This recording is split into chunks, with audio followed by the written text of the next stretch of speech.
नमस्कार दोस्तों, competitive exams channel पर आप सभी का स्वागत है। हमारे इस वीडियो का टॉपिक है भारत के महान्यायवादी यानी attorney general of India. Bharat के महान्यायवादी का जो है अपने संविधान में किस भाग पर या फिर संविधान के किस अनुच्छेद में इनकी बात कही गई है, इसके बारे में देखेंगे।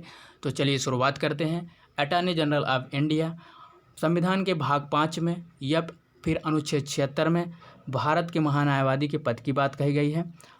कब, कहाँ? संविधान के भाग 5 में अनुच्छेद 76 में भारत के महान्यायवादी पद की बात कही गई है। और भारत का जो महान्यायवादी हो तो भारत सरकार के सबसे बड़े क्या होते हैं? विधिक अधिकारी होते हैं। सबसे बड़े विधिक अधिकारी होते हैं महान्यायवादी। भारत सरकार को विधिक मामलों पर सलाह देते हैं। और भारत के जो महान्यायवादी का पद है ब्रिटेन के अटॉर्नी जनरल से प्रभावित है। कहाँ से? ब्रिटेन के अटॉर्नी जनरल से प्रभावित है भारत के महान्यायवादी का पद। इनकी नियुक्ति एवं कार्यकाल क्या है उसके बारे में देख लेते हैं। तो नियुक्ति या कार्यकाल की बात करें तो महान्यायवादी या फिर अटॉर्नी जनरल की नियुक्ति जो है संघीय मंत्रिपरिषद की सलाह पर, किनकी सलाह पर? संघीय मंत्रिपरिषद की सलाह पर राष्ट्रपति के द्वारा इनकी नियुक्ति की जाती है। तो महान्यायवादी जी की नियुक्ति कौन करते हैं? राष्ट्रपति जी करते हैं। लेकिन किनकी सलाह पर? संघीय मंत्रिपरिषद की सलाह पर। आगे देखें तो भारत का नागरिक होना चाहिए। भारत का नागरिक होना चाहिए। उच्चतम न्यायालय के न्यायाधीश के रूप में काम करने का 5 वर्ष का अनुभव हो, या फिर किसी न्यायालय में वकालत का 10 वर्ष का अनुभव हो, या फिर राष्ट्रपति के मतानुसार वह न्यायिक मामलों का योग्य व्यक्ति हो।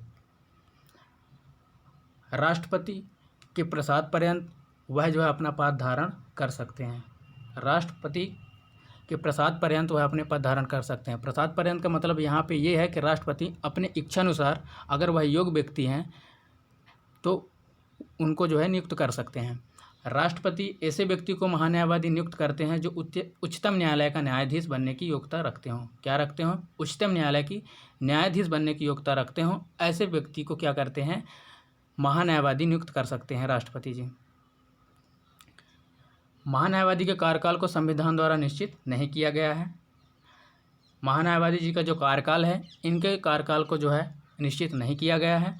और इसके अलावा जो संविधान में उसको हटाने को लेकर के भी कोई मूल व्यवस्था नहीं है। और वह अपने पद पर राष्ट्रपति के प्रसाद पर्यंत तक बने रह सकते हैं। जब तक राष्ट्रपति चाहते हैं तो वह अपने पद पर बने रह सकते हैं।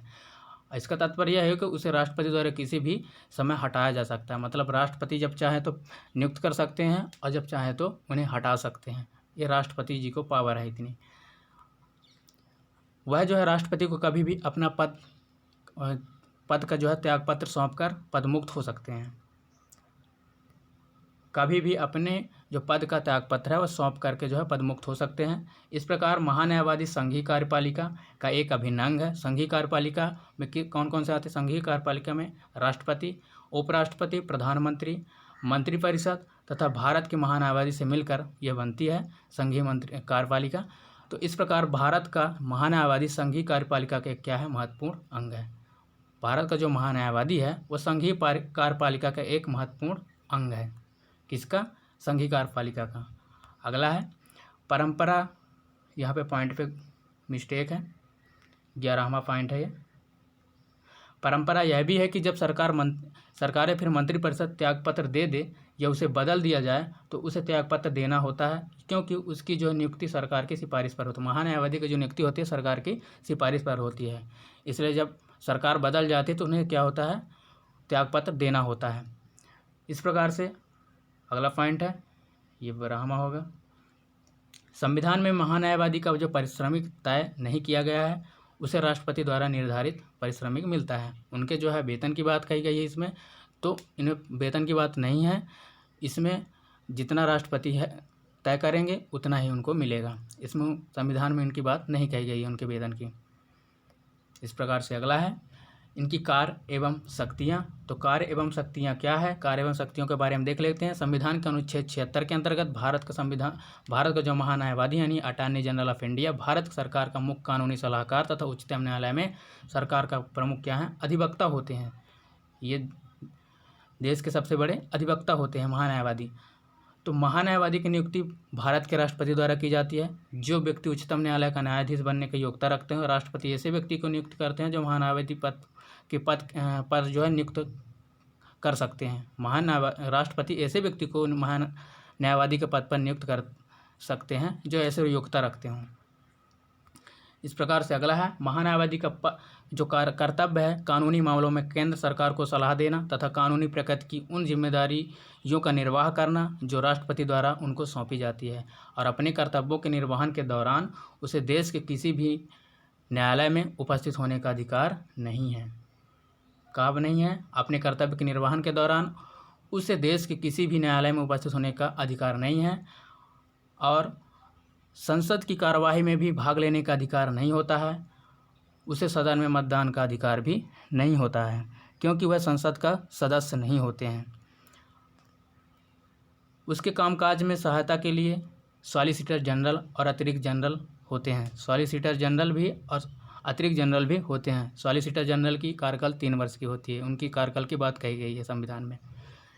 इस प्रकार से अगला है अधिकार एवं सीमाएं। महान्यायवादी जी के अधिकार क्या हैं और सीमाएं क्या हैं, उनके बारे में देख लेते हैं। Power and limitations. तो वह भारत के खिलाफ कोई सलाह या विश्लेषण नहीं कर सकते हैं। जिस मामले में उसे भारत सरकार की ओर से पेश होना है उस पर वह कोई टिप्पणी नहीं कर सकते हैं। बिना भारत सरकार की अनुमति के वह किसी आपराधिक मामले में व्यक्ति की बचाव नहीं कर सकते हैं। बिना भारत सरकार की अनुमति के वह किसी परिषद या कंपनी के निदेशक का पद जो है ग्रहण नहीं कर सकते हैं। इस प्रकार से अगला है भारत के महान्यायवादी से संबंधित कुछ अनुच्छेद हैं। जैसे अनुच्छेद 76 में भारत के महान्यायवादी यह उनके पद की बात कहता है, और अनुच्छेद 88 है महान्यायवादी के संसद के सदन तथा इसकी जो है समितियों से जुड़े अधिकार हैं। अनुच्छेद 105 में है महान्यायवादी की शक्तियां तथा विशेषाधिकार एवं प्रतिरक्षा की बात करता है।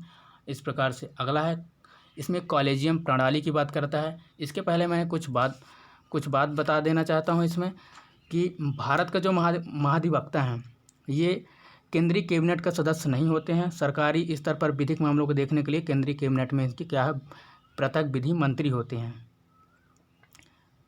और इसमें जो कॉलेजियम प्रणाली है, कॉलेजियम प्रणाली देखें तो भारत में सर्वोच्च न्यायालय और उच्च न्यायालय के न्यायाधीश को नियुक्ति एवं स्थानांतरण न्यायाधीशों का एक समूह करता है, जिसे कॉलेजियम कहते हैं। कॉलेजियम किसे कहते हैं? भारत में सर्वोच्च न्यायालय और उच्चतम न्यायालय के न्यायाधीशों की नियुक्ति एवं स्थानांतरण न्यायाधीशों का एक समूह करता है, जिसे कॉलेजियम कहते हैं। न्यायाधीशों की नियुक्ति की इसी व्यवस्था को कॉलेजियम प्रणाली कहा जाता है। इस प्रकार से अगला है इसमें कॉलेजियम प्रणाली के अंतर्गत देश के मुख्य न्यायाधीशों के साथ साथ सर्वोच्च न्यायालय के 4 वरिष्ठ न्यायाधीशों को भी शामिल किया जाता है। यह फोरम न्यायाधीशों की नियुक्ति तथा तबादले संबंधित सिफारिशों का कार्य करता है। मूल संविधान के साथ साथ संविधान संशोधन के तहत भी कॉलेजियम प्रणाली का कोई जिक्र नहीं किया गया। अभी तक जो अपने भारत में अटॉर्नी जनरल हैं वो हैं के वेणुगोपाल जी हैं। कौन है? के वेणुगोपाल जी हैं। अभी इनकी जुलाई 2017 से इनकी कार्यकाल प्रारंभ हुआ था और इनकी अभी कार्यकाल बढ़ाया गया है। तो 1 जुलाई 2020 से लेकर के 1 वर्ष तक की इनकी अवधि बढ़ा दिया गया है। इस प्रकार से अभी प्रेजेंट टाइम पे हमारे अटॉर्नी जनरल ऑफ इंडिया कौन है? महान्यायवादी कौन है? के वेणुगोपाल जी हैं। तो धन्यवाद दोस्तों। अगर ये वीडियो आपको अच्छा लगा, इसमें कंटेंट आपको पसंद आया, तो आप वीडियो को लाइक, शेयर और सब्सक्राइब ज़रूर करिएगा और कमेंट में ज़रूर बताइएगा कि इसमें जितने भी कंटेंट हैं वो आपके exam of point of view से कैसे हैं। अगर आपकी एग्ज़ाम के लिए सहायतापूर्ण है तो कमेंट में ज़रूर बताइएगा।